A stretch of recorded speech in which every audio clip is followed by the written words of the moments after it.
Ito na nga, ayan, alam niyo na makakapanganak mo lang. At pregnancy test na tayo ulit. 5 pieces, 76 pesos lang. So, meron siyang instruction na nakalagay dito. Ayan na yung picture.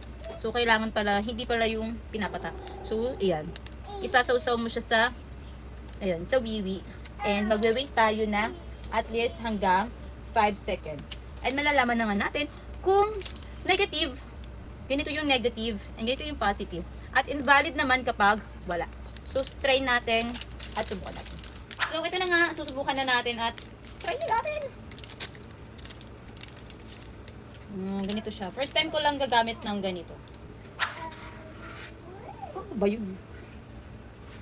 1, 2, 3, 4, 5. Ayan, nagre-redlining na siya.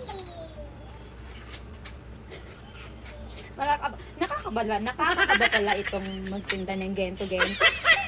Negative nakahinga ng maayos. Kapag gusto nyo nga nito, 76 pesos lang, 5 peraso na. So, ilalagay ko na lang yung link dyan sa baba.